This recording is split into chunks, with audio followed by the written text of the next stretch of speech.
Bom dia, pessoal, como estão? Espero que bem, espero que ótimos.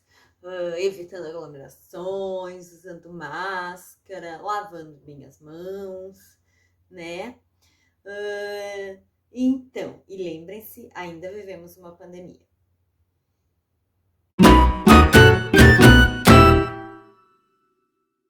Então, pessoal, esse vídeo é um vídeo de correções, certo? Vocês fizeram sobre o nosso tópico de fontes históricas, nosso conteúdo de fontes históricas, certo? Vocês fizeram as questões do caderno. Quem pediu para eu corrigir individualmente, eu corrigi individualmente.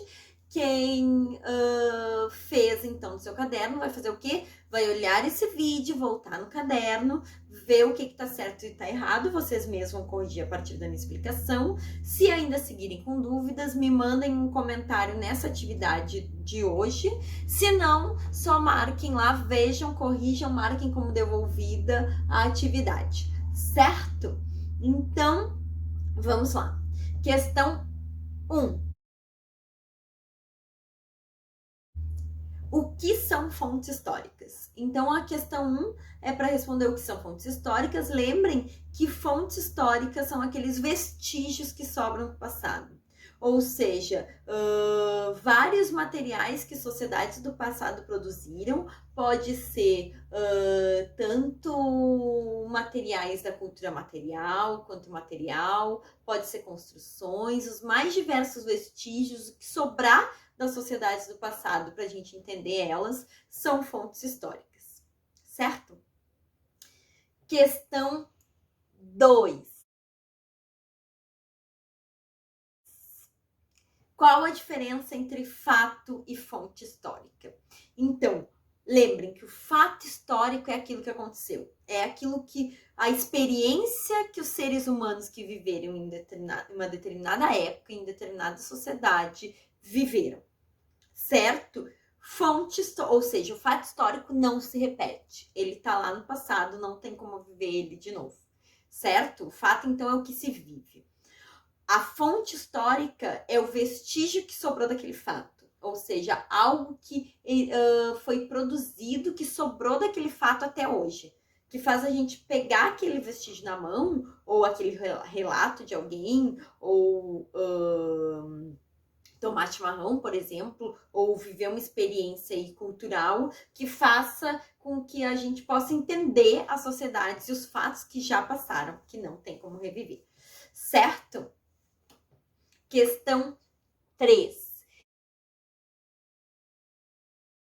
Cite 3 exemplos de fonte histórica. Esse aí eu não tenho como dizer exatamente, mas a gente pode ter muitos exemplos de fonte histórica. Sei lá, o crânio da Luzia, né? Fósseis, que são os primeiros, que foi o que teria sido o registro de fóssil humano mais antigo que existe no Brasil, datado de 12 mil anos atrás. Pinturas antigas, né? O quadro da Mona Lisa, como falaram em aula, é um relato histórico. As pinturas rupestres é um vestígio histórico, é uma fonte histórica, desculpa, não um relato. Documentos materiais, documentos escritos, documentos orais e assim por diante, certo? Então, tem muitos exemplos aí, reportagens antigas de jornais, fotografias antigas. Então, tem muitos exemplos, então, de fontes históricas, certo? Pergunta 4.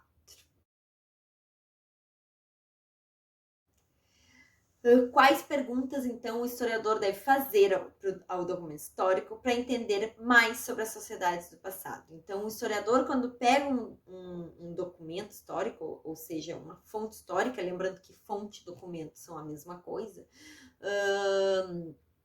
ele tem que perguntar o que é essa fonte histórica, quando que ela foi produzida, quem produziu, para que servia, onde foi produzido, como que a gente entende a sociedade do passado por essa determinada época, qual o uso que era feito dessa fonte histórica, o que ela representa do passado. Então, respondendo o que já se sabe sobre essa fonte histórica, o que outras fontes históricas têm da mesma época dessa fonte histórica que se achou. Então, daí respondendo todas essas perguntas, e para entender essa fonte histórica, a gente pode entender um pouco mais sobre essas sociedades do passado.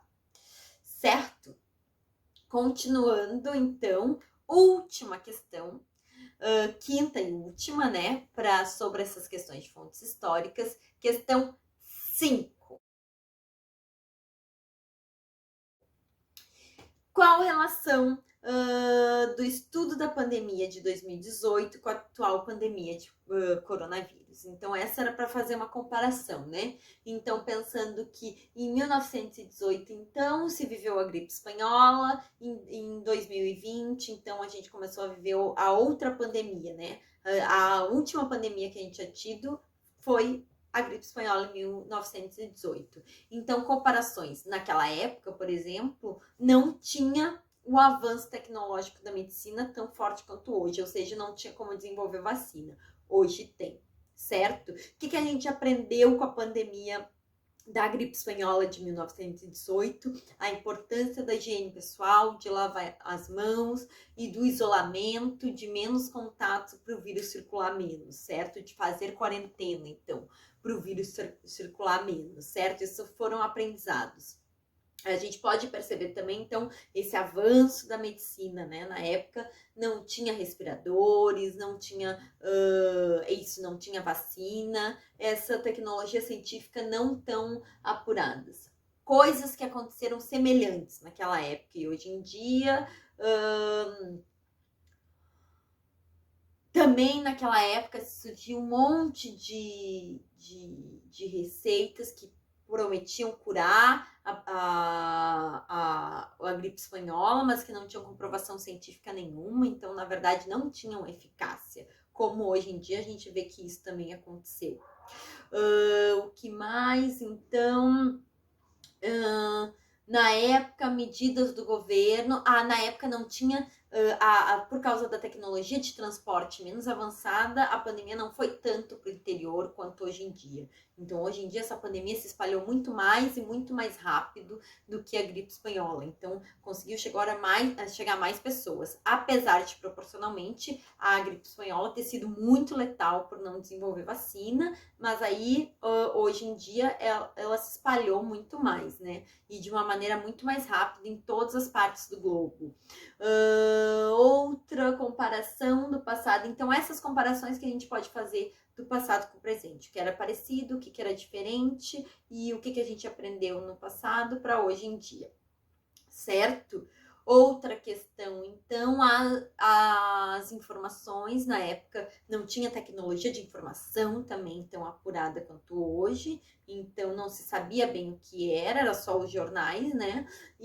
Mas também não tinha, então tinha como o governo daqui a pouco esconder com mais facilidade o número de mortos, e hoje em dia a gente tem, já ao contrário, muita informação, e aí o nosso problema com as fake news. Certo? Então é isso, essas questões. Ficaram com alguma dúvida, me mandem algum comentário nessa atividade de hoje e cuidem-se, seguimos então à distância, certo? Abraços!